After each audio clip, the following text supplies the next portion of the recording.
And that's when Josh had the privilege of meeting Josh for the first time in second grade. And I'm not sure what other school came from. Whatever school he came from, it wasn't.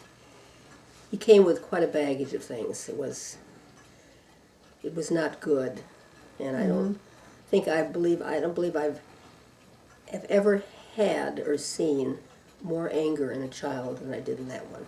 Mm-hmm. He just was filled with it, and he was angry at everybody around him, and probably because he was so angry with himself, I think.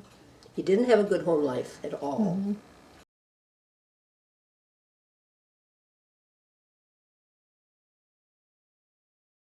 Yeah, well, he was so filled with this anger towards himself, and and he'd go out in the playground, and I would never know what's going to happen out on the playground, because he was angry enough when he left the room, let alone be out there without anybody supervising him.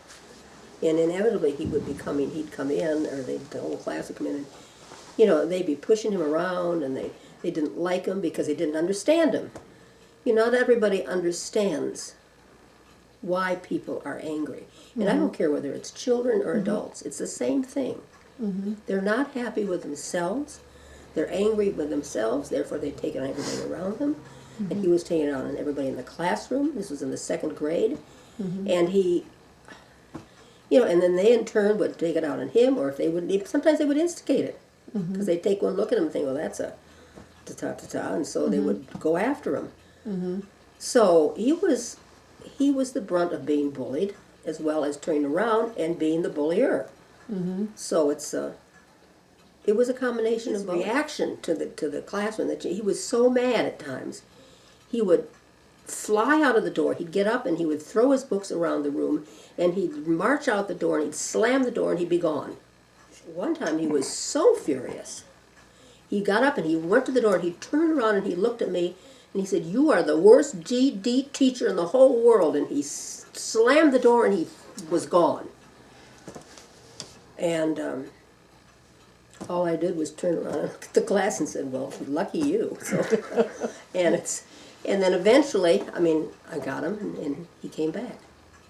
So this went on repeatedly during the whole second grade. And he was a threat to people. He was big. He was one of the tallest. He wasn't fat, he was just tall and big, muscular, and just, he was a big kid for second grade. Certainly bigger than anybody else I had in the room.